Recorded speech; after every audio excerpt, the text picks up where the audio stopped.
Warning. By downloading this episode, you have agreed to allow Marianne and her guests to deliver copious amounts of spoilers about the movie Get Out directly into your ears. And in just 3 to 5 business days, your life will be changed by chaos magic. And profanity. Welcome to Marianne's Macabre movie review. Hi guys, before we start the podcast, I want to talk to you about some of the other fun things that we've been doing at It's All Been Done Presents, like our quarterly book club. We just finished reading The Butterfly Garden, so if you like creepy thrillers, this book is for you. You might want to read it before you watch our YouTube because there are spoilers in there. I'm in it, Sam's in it, and Kayla's in it. It's pretty great book. I highly recommend it. Or if you want to join us for this quarter, we're reading Misery. So pick it up and join us. Also, check out IABD Presents for more fun stuff. And please support us and our programming at patreon.com/IABD. Hello and welcome to Marianne's Macabre movie review. Today we have return or repeat offender, Steve Lickman. It's yay, the writer. Then we have his lovely wife, Betty Lickman. Hello. And my husband, Keith Jackson. Hi. And me, Marianne. So let's start. We went and saw Get Out. Probably last run, but we saw it and it was amazing. So let's first go around. Steve? Well, this is actually my second time seeing it. Awesome. I went and saw it a couple weeks back, and it stuck in my brain like no movie had in a while. So much so that I was like on the internet, like researching certain things, which we can get into later if you want. But yes. I loved it. It just works on so many levels. It wasn't like the cheap jump scare horror that you get most of the times these days. It actually had like some thoughtful messages behind it, like you get with good horror fiction. Highest rating. I can't recommend it enough. Even if you're not into horror, I think it's still a movie that non-horror fans would enjoy, which is why I egged my wife to come along and see it with us, just because it's just a good movie in my opinion. Betty is our not, I wouldn't say fraidy cat. She's just, horror's not her thing, you know? So, but we'll have her ratings later on the horror factor. But go ahead, Betty. Well, like you said, it's not really horror. It's more psychological, freak me out type stuff, and that's exactly what it did. Very freaky, very very scary, but brings to light like what people probably are thinking about with something. Why did they choose the people they chose? You know, right. It's creepy. I guess it's my turn. Yeah, I think. we're all looking at you, Keith. Yes, well, I was just... Like in the movie. Yes. I was tense the entire time. Just... very good. That's, I guess, what you're probably looking for right now. I enjoyed the movie overall. I don't know, I didn't know going into the beginning exactly what they were going to be doing, but I was still always just tense. I mean, there were elements to it that just didn't even, I mean, even if it weren't horror, even if I didn't know it were horror, it would just be uncomfortable, so... I also enjoyed it. I thought it was amazing. I love feeling worried for the characters. Mm-hmm. When I don't give a crap, or if I'm rooting for the bad guy, that's a whole different type of horror for me. I was emotionally invested in our guy. And it was like, I hope he gets out of this. Oh my gosh, these people suck. So, yeah, in general, I loved it. It was a very high rating. It will be a very high rating for me, too. So let's go into general thoughts.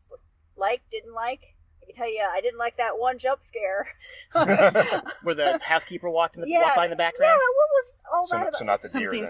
Yeah, something so simple, and you're like, ah! Yeah, I was like... It went quiet, and I was like, Jesus fucking Christ. I was like, why such a good film, would you have to rely on that one? I don't think it was relying on it. It was Yeah. more like Right.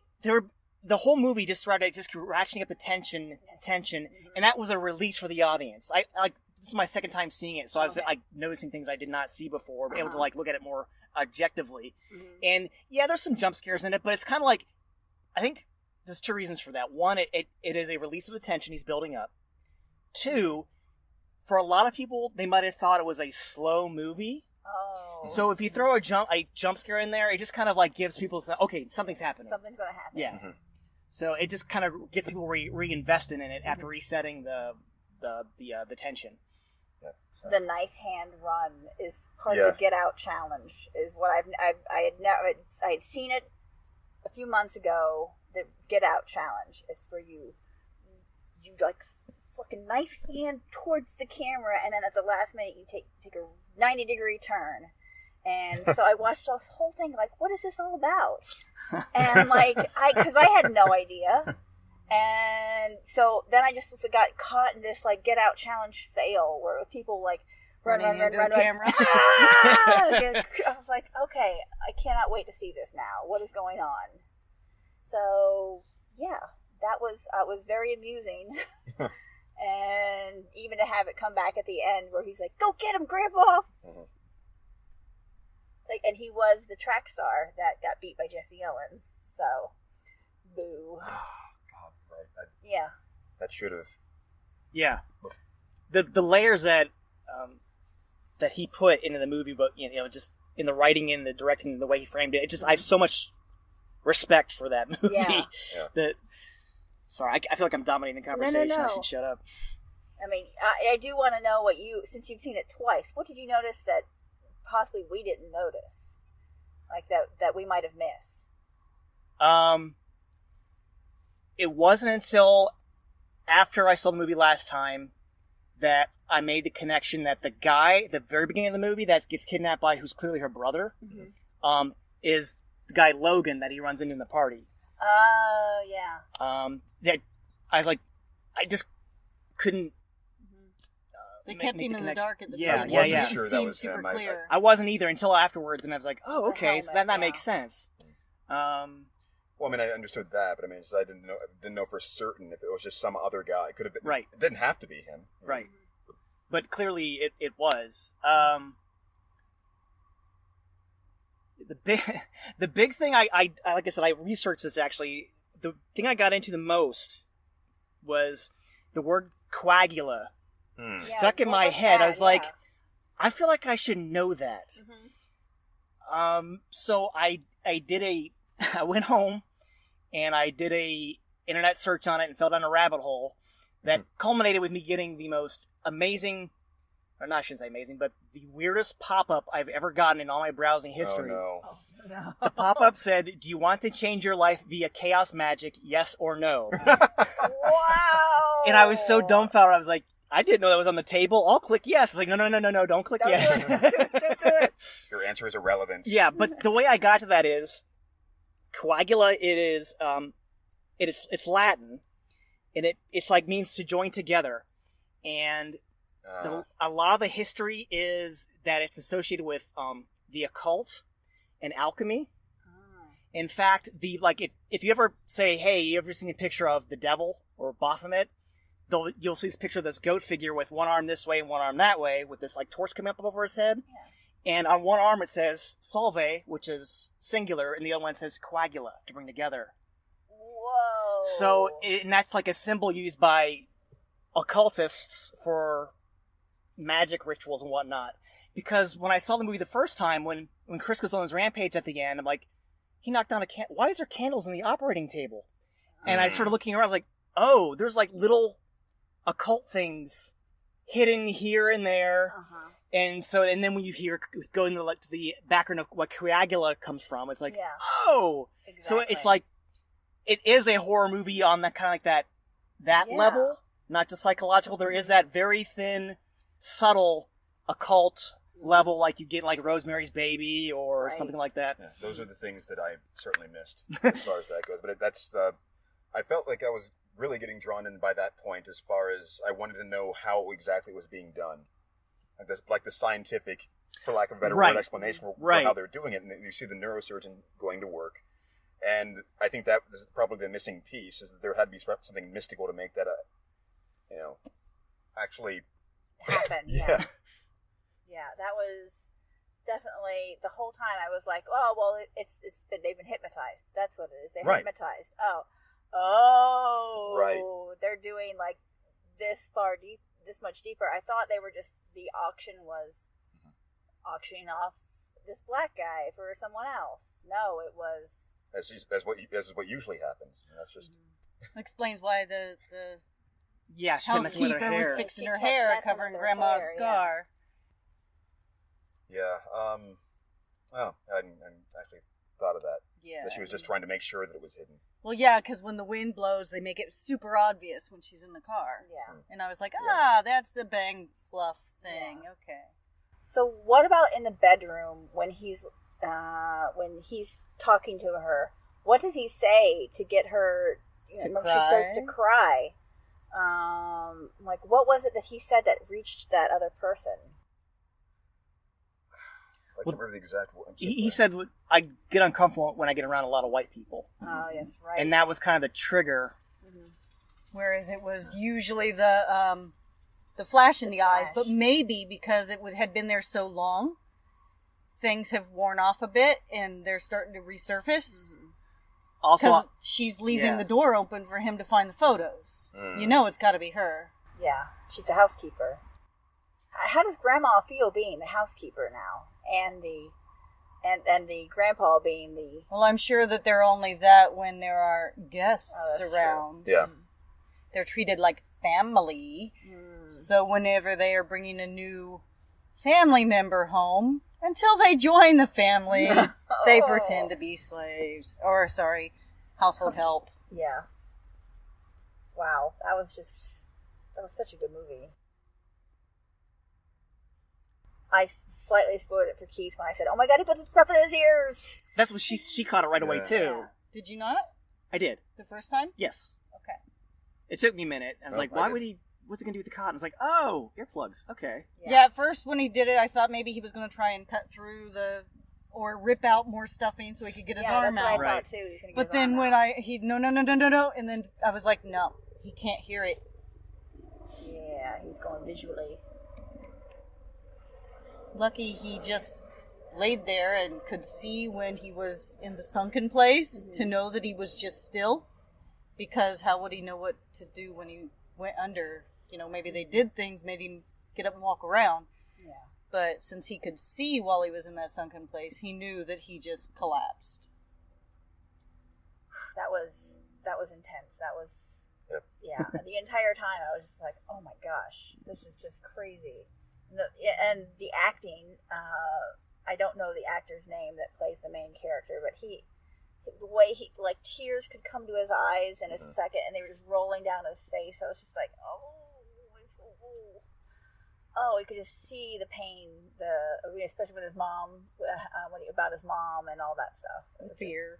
yeah, and the fear. So yeah, a couple things I wanted to talk about. One of which was the MMA reference, or rather, when he was asking about jujitsu, or bringing it up as being like what he wants to do, and I was kind of expecting him to do some sort of judo throw Me too. at the end, because he mentioned that offhandedly. But he I only did- took it in for 1 year in first grade, is what he said. So What I liked was, well, I mean, a lot of elements like that would sort of circle back. They did it in such a subtle way. I mean, it was obvious and subtle at the same time. Yes. And I think they were just trying to talk to him about things to find out his abilities so that everybody could know what he could do to see who would win him. Perhaps, yeah. So during their confrontation, how Jeremy, the brother, right? That was the name. He had said what he liked. What was so great about jujitsu was that it was a chess match, about having to see three moves ahead of your opponent and so forth. And so that was the significance of him trying to open the door several times, Yes. and going for that, and then just being able to go anticipate and Exactly. yeah, just. I did not see it coming, and yet there it was in front of us the entire time. Things like that. Which makes me even wonder, once this car goes by, it makes me wonder if he put that judo reference in there purposefully to fool us. Having the headlock, and you're thinking, okay, he's just going to do some sort of back throw or back trip. But anyway.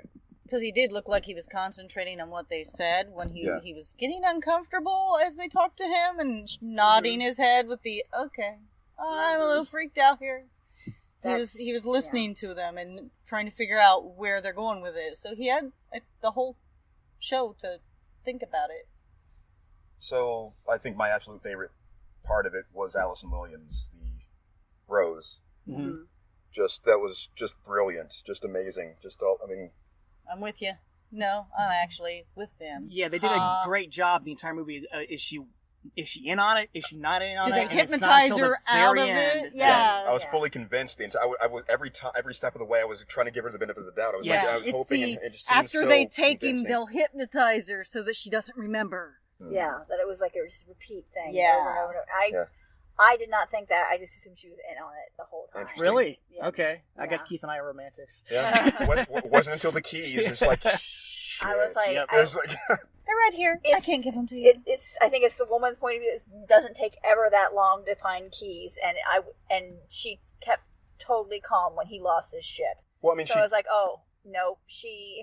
she could have been hypnotized into not being able to grab the keys or something like that. Or they So- taken the keys out. Was what I That- was telling That's myself what I first time I figured. saw it. Right. Was They like, stole they them. pulled the keys out. They Yeah. knew he was getting there, and they stole him. What is that you're reading? It is the IMDb trivia. Ah. Okay. Seeing if there's anything remarkable. What? Sorry. I didn't want to read anything Okay. until after I'd seen it. Go ahead. Right. One thing that I was not expecting when I first saw this movie is I had a rough idea that what the subject matter was is about racism, with this, interracial couple going back to the white folks. And of course, when you hear that, your brain goes, oh, well, they're all going to be horribly racist, spouting stereotypes, blah, blah, blah.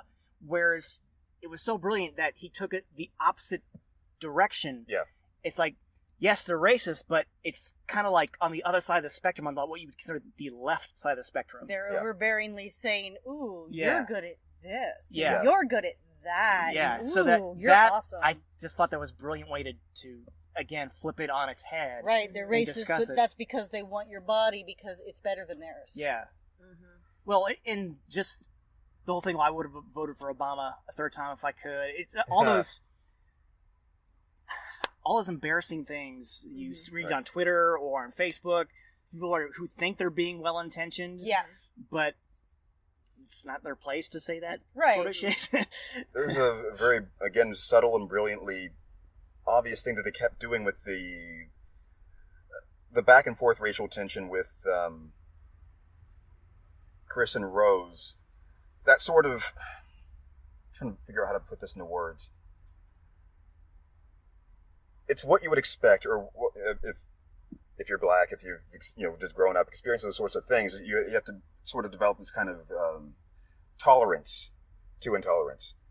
I mean, there's certainly a gray area there. There's things you're used to seeing or hearing, or what Like you're the expecting shell when the cop asks for his license and she's Right. like, no! And he's like, well, I'm used to it. Yeah. Yeah, but the other thing I considered eventually was that she was doing that so that the cop wouldn't have a record of where he was. Exactly. It was just like, oh my god, that is brilliant that she did the thing. Oh, she couched it in that. And so, man, the way they kept coiling that trap and getting ready to spring on it, I mean, they kept making you more comfortable with a certain type of discomfort, for lack of a better way of putting it. It's you were ready for this other thing to be sprung on you, and they sprung this other thing instead. You know, it's a really good swerve. So the friend Rod crosses off magic as a possibility right before he calls Rose. That's one of the things What's that? saw. He crosses off magic when, I didn't when get he's to see the doing thing. his Yeah. mind Yeah. map. Oh, I was like, oh my gosh, he just crossed off magic. I caught that, but I was like, I hadn't gone to that possibility yet that it actually was magic. And then the image of Rose eating Fruit Loops and magic, or Fruit Loops and milk, separately can be seen as a metaphor for never mixing non-white and white things. This is one of the things. Huh. I was like, I guess Well, I can see that. that might be reaching, but Well, the fact that she's drinking milk, that was It's a little on the nose, but Yeah. still. I think I was more entranced by the imagery of her just taking those 3 small sips. Just everything was a very clean and almost blank process for her. Yeah. This is As such she's a... shopping for the next body. With all the pictures behind her of all the others that she's brought home. Hmm. So when there's not a guest, they hang the pictures on the wall. Family. Somebody's family, because of course they started with their own and then they moved on to their community of friends. She was just so convincing at every turn. That thing with not remembering that it was the day. Same to every... Is it? Could have been hypnotized. You're right there. They're setting up all kinds of things for you to fall back on and say, well, maybe it's this. And she did get kind of the tickle in her throat where she sounded scared when he was like, we have to go now. Yeah. And she's like, oh, okay. Yeah, she was a sneaky bitch. The eyes closed while waiting for him to come back onto the phone. Just that serene, just, this means nothing to me, I'm just ready. She's and then, prepping for her scene. Yeah. Looked like you're going to say something. I'm still thinking about the chaos magic. Your reference. Maybe I just the pop-up I got. Yeah. That was. That'd be. I don't know what website I was on. It's like I followed one link, went to another link, dug in another link, and this was a weird, like, conspiracy website. And this pop-up. Do you want to change your life via chaos magic? Yes, no. And it wasn't like there were skulls on it or pentagrams. It looked like a typical Windows window. It was like. Wow. Yeah, what did you click on to get out of it? The X in the corner. Yeah. That's it. Shut it down. Shut it all down. Clear the browser history. You're lucky if that doesn't do it anyway. I mean, really, we take a lot of things on faith as far as whether or not, if we click on what we're supposed to click on, if it actually does follow the rules. Anyway. I saved it. Oh, good. Not the pop-up, but the picture. Picture that. See, that's the photo I'm talking about. For the listeners, it's the goat man who's hermaphrodite. He's got the pentagram on his forehead and the torch coming out representing knowledge. And on his right arm it says Solve, and the left arm it says Coagula. That's amazing. Yeah. I feel like I've seen that imagery before, but who can say? Never right, noticed exactly. the words. You don't think of the words. Right. Or you don't know what they mean and don't really... Well, what I mean is I don't even know if I've ever seen that specific specific image or that character or anything, or where I would have seen it. It could have been like on tarot cards, or they're imitating that posture for as a reference to that that I wouldn't even know. Yeah, it's the artwork that's by Eliphas Levi. It's the most well-known image of Bahamut that there is. So, Keith, being the one African American with us, I would like to hear your, because your mom went into great detail with me about this. How much detail? She had seen it twice. No, she didn't give me any spoilers. She just was talking about, she was surprised that it was a horror film, even though it was pretty widely known. See, they didn't shy away from that at all. But. The Bloomhouse. Yeah, I mean, that's pretty, walking in, I knew it was going to be a horror film. Even the previews kind of told me it was going to be a horror film, except for Baywatch. Weird. And the girls' night, whatever. The only R-rated trailer we got was for a girls' a very raunchy comedy. I want to see an R-rated horror film for a horror film that I'm going to see. Anyway, but your mom talked to me about it, didn't know it was a horror film, saw it twice, though, and really liked it. And she was like, oh, Keith, I have a lot to say about that, so I want to hear what you have to say about that. About which aspect? Let's talk about the racism, or the subtle racism in it, the fact that...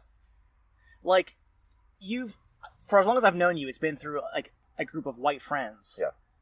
So, have you ever felt like Chris did at those parties? Like, I'm really uncomfortable being the only black guy here. It's usually more uncomfortable if there's only one other black person there.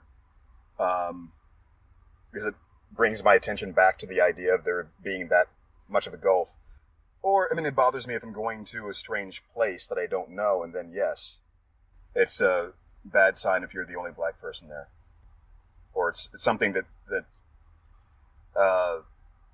makes you aware of the unknown quantity of what could possibly happen. Karaoke is one example that I'm always like very aware of. Yeah. It's like there's a whole group of people. Some guy goes up to sing rap. Well, some white guy goes up to sing rap and uses all the N words. I'm just like, what is going on? Why you feel comfortable doing that? Yeah.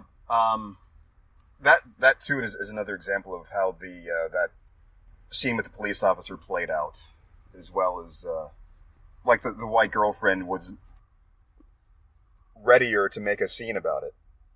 There's a certain kind of again, the kindest way to put that would be comfort level of raising those kinds of objections. Whereas being black, you learn or you're taught or you decide at some point at what point you're going to choose your battles for things like that. I think if it had been me, I would have, if that was our situation, I think I would have just been like, give him your card, let's get this over with, Well, I think that's also because now, I mean, especially now, it's much more mainstream commonplace knowledge to know of the brutality that could happen in a situation like that. Right. It could just, the smallest thing could keep triggering or cause a situation where there doesn't have to be one. Or at least it would give them the pretense to cause one where where they might not have had the pretext. So what else? The scene where he's asking her if she's told the family whether or not he's black. That's also something that you think about, regardless. I mean, it's whether or not it comes up in conversation. It's just something you have to expect. Something my parents talked to me about when I was younger. The idea of what it would be like, getting to the age, especially going off to college. What it would be like if you're trying to get into an interracial relationship. I don't know. I mean, I have had a couple of, I wouldn't know overtly or traumatically negative experiences like that per se, although I know that there were at least a couple of occasions where I was dating someone or I was involved, and I inferred later that there was something that happened, something to the effect of going back to the family for approval and finding out what they were really like and being surprised and having to break it off for some other ostensible reason.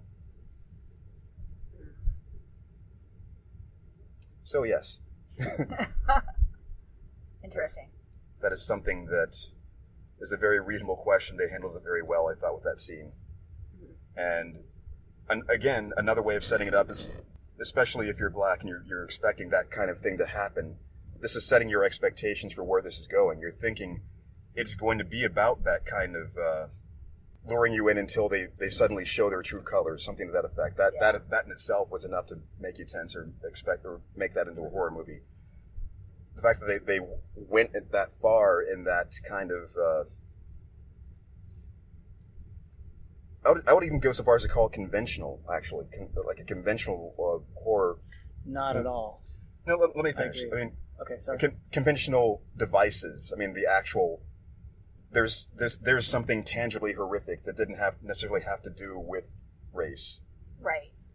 Just as Stephen Root's character said, I don't want you to lump me in with these people who want these specific things about the race. Mm-hmm. I just want your eyes. And it could have been anybody. It could have been anything. But the fact that they had those elements around it, and still managed to make these tangible devices was very impressive too. If you hadn't taken out the family when black went back out of style, they could have gone after anybody. Yeah. I think that maybe was what they were trying to go for. No, it's not necessarily, the fastest runner, and what are you good at? It's those eyes of yours that I'm into. And that could have been anybody. It didn't have to be a black man. It could have been a woman. That was the thing that I thought was weird, that guy would think, that Stephen Root's character would think that would be something that would carry over. What would? his artistic talent would carry over, even though his brain was in. I think that if he didn't have it before, and you suppress his character, Chris's personality, or whatever, you're not going to have that eye still. I think he'll be possibly. But he's in there just a fragment watcher, of him. Yeah. So maybe he thought that would be enough to still have that some of that artistic spark. Some of that, I mean, as I said, they left a lot of things in place. We don't know the science behind exactly how it could or would not work. But even if you fold that in, yes, those. Yeah, I get it. And he himself is probably a very accomplished artist to have gotten to the point where he was before he went blind. So I think that he realizes that this is a demonstration that even if you just have the physical meat, I guess, have the eyes, and have the actual physical eyes back again, also. Just like the grandfather, was a track star. He would be aware of how to use the body that he was in. Right. But he would still need a body that was capable of doing it. Anybody have any final thoughts? Anything? I feel like I've talked way too much. It's better. You don't want to regret it later and think, oh, I should have said this. Yeah. Well, I know where you guys live. If I ever want to talk about it. Okay, well, let's go around and do our grades. How does this work again? 1 through 10. 1 through 10. And then you can also give it scare factor. You can qualify it. Quantify it. I give it this for scary, this for entertainment, this for this. Just like Kayako versus Sadako was high entertainment but really poor quality. That is true. Yeah. I just, it's in awe what Jordan Peele did with that movie. I give it a 10 just as a movie alone. But as a horror movie, it's really it's more tension and psychological than you think of for a horror movie. Psychological thriller, right? Exactly. Horror. But it does that very well, and it's a kind of a very unique spin on the subject matter. Again, 10's pretty much all around for me. Well, I get uncomfortable with subject matter that makes me uncomfortable, so I'm going to say an 8 because, it made me uncomfortable. And how many times did you grab hands or squeeze the life out of his hand at all? I didn't actually didn't do that. It was, I think, it wasn't horror, it was psychological. And it was, I guess, part of my brain said, grabbing onto him probably wouldn't do anything if this was happening to me because I would just be put to sleep and that's it. Yeah, ting, ting, ting, dead. Yeah, sleep, sing. All right. I mean, I'm inclined to give it a 10 or a 9, somewhere in that range. I mean, there really wasn't any fault you can find with it, in my opinion. I mean, well, all right. Every movie you see, you could, if you really wanted to try to do it, just to do it, you could find something to nitpick. But no, I mean, there's nothing I'm inclined to nitpick in this. The horror factor, being paralyzed in that way was one of my. It's up there with my fears, I would say, that physical helplessness, and it checked some of the boxes with the operation scenes, and this is it's not quite as extreme as say like a Hostel type of torture porn, but it's when you have that you have that kind of clinical kind of visceral. There's visual imagery to go with what's going wrong. So sorry, go ahead. I give it an 8. I really enjoyed it. I wouldn't say it was a 10 for me, and I got to think about why I'm not giving it a 10. I'm not sure. I walking out of the theater, I was like, what do I rate this? I mean, it was so good, but then there was also, yes, Keith? I have a thought about that. Go ahead. It's because it's taken so long for us to get to it, and it's been built up so much. It's that's the kind of thing I'm always afraid of when, and obviously I liked it, obviously I enjoyed it, obviously it was a very good movie. It should be in the upper echelon of a lot of things, but when somebody says that to you, it just... Okay, so I you can't be surprised. People kept saying, oh, that there's a twist ending to it.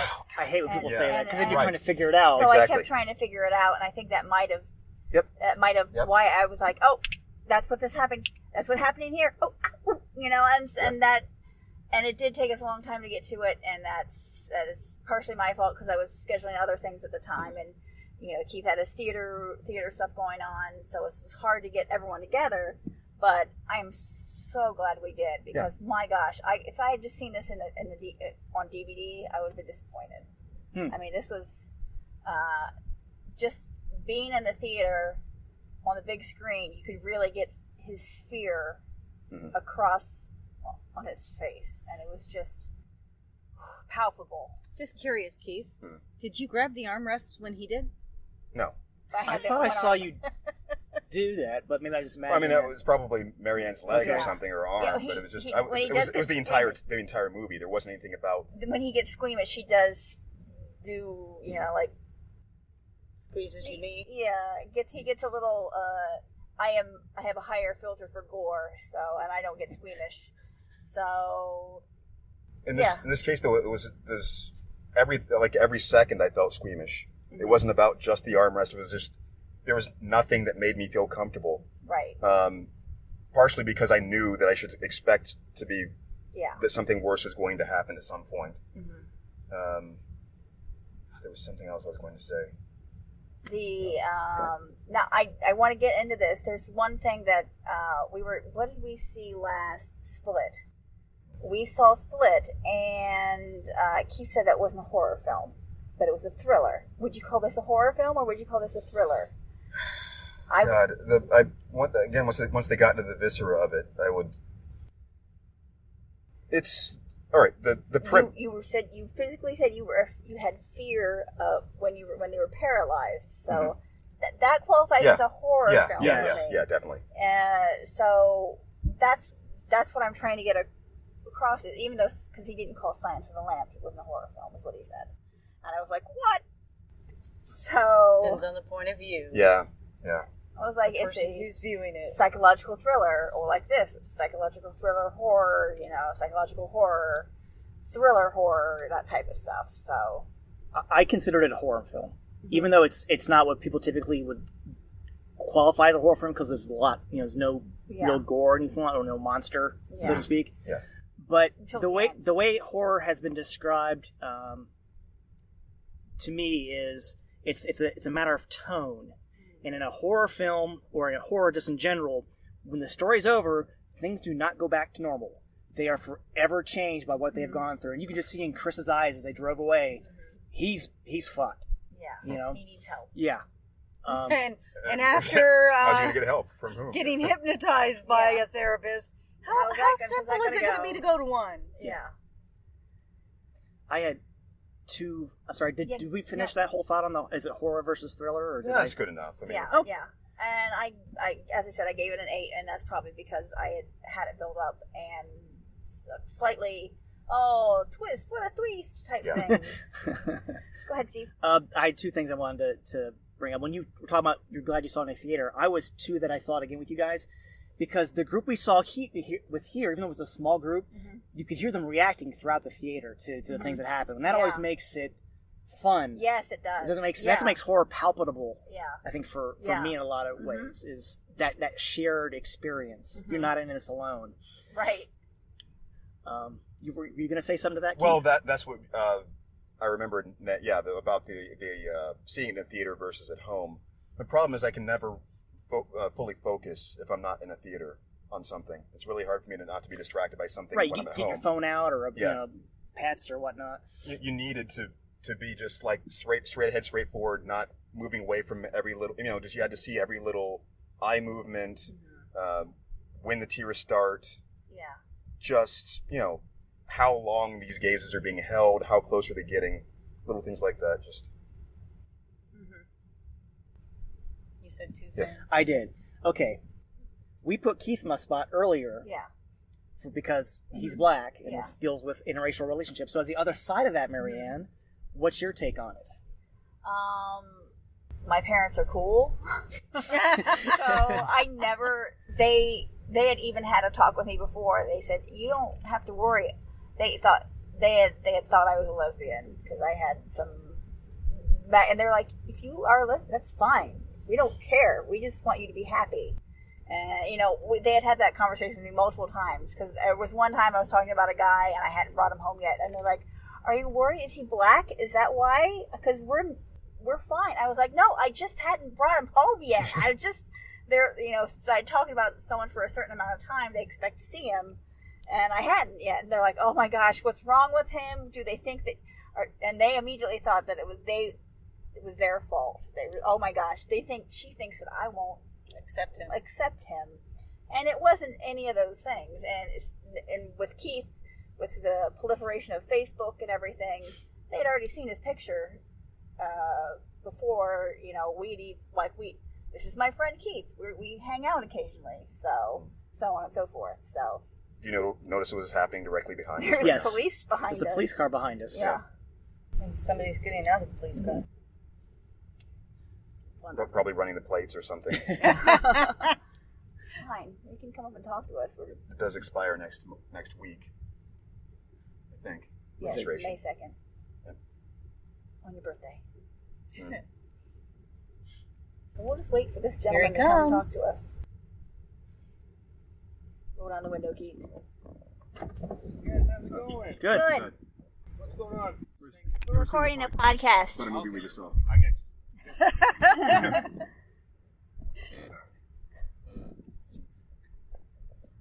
Even better.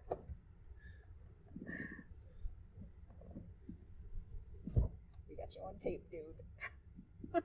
Well, you have to edit that part out. I am totally going to He edit pulled out so fast.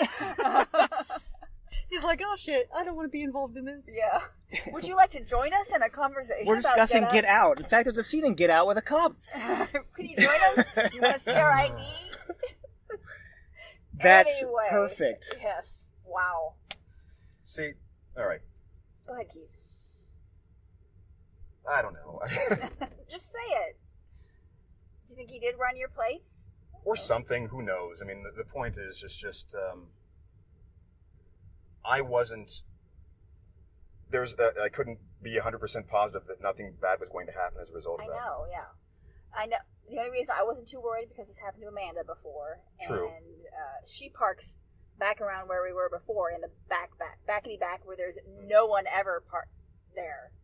So if a police comes up and bugs her, Mm-hmm. I think they're going to bug us. Even though we got a car running sitting here. So Yeah. It must be a drug deal. Well, it could be any number of things. I mean, something could be wrong. Right. Who knows why we're out here?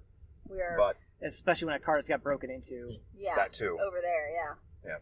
So you had one more thing, right? Right? No, me. Nope, that was oh, it. Yeah, it was Yeah. me. Yeah. I was putting you on the spot. My parents are cool parents, and they've always supported me in whatever decision as long as I'm happy and it's not destructive. So, and I've always said they were super cool. Okay, Keith, what are you doing? Did I start the ignition? No, you didn't. No. Okay, I didn't think so. All right, it's just there's a hum out there Yeah. that made me think that. We'll probably need to start it soon so we don't drain the battery. Yeah. Sure. So, excuse me. So you should wrap it up then. We're getting to the grades. We got the grades. Oh, Yeah. we now need to talk about what do we gotta talk about? What are we plugging? I have this podcast which we're talking about. If you're listening to it, you're already in the know. So, ta-da! That's what I got. Of course, Keith. That's very efficient. Keith, what do you have? Oh, who knows stuff. Well, every month there's It's All Been Done Radio Hour, which is another podcast on IABD Presents, along with a bunch of other things. We record live every month at Mad Lab Theater, usually the second Saturday of the month. You also have in May, if there is Theater Roulette, Keith is in Inside Bets, and there is also in July, there's the Young Writers, which Keith will be performing in that also. Yep. Young Writer Showcase at Mad Lab. Yes. All the plays were written by high schoolers. That's true. Yep. Steve? I don't know when this is going to air, before or after the last one we did together, the Sadako versus Kayako. They'll be going Sadako first, Okay. Rings, and then you. I write fiction, as I said before. I maintain a blog at beerandmonsters.com. last time I think I mentioned that I was eligible for the John W. Campbell Award. However, I did not make the finals on that, so that does not surprise me in the least considering the competition. So, but the story is still out there in issue 2 of Mothership Zeta. It is called A Bird Abroad in Mesekaidatsu. So check that out. Betty is shaking her head frantically. No, I have nothing to talk about. Betty is a world class cosplayer. Oh, that's Yes, right. she is. But she does not have a website where you can see her art. But she's won a couple awards and costume contests in the past. If you don't mind, when I post this, I would like to post a picture of who's in it. Can I post your Doctor Strange and? Sure. Yeah, that would be awesome. We could post, and that's a picture of Steve dressed up as Doctor Strange. Who we dressed up as? I can't remember now. She's asking. I don't remember her name. What was her name? It's Doctor Strange's Dr. Strange's wife. Clea. Clea. So yeah, so that, and if I can, if someone can send me some other ones that maybe I can spotlight, if you've other ones that you like a lot. Maleficent. Oh yes, her Maleficent was amazing. So Thank you. yes, I am very pleased. So this has been Marianne's Macabre movie review. Look for us at your everyday podcast place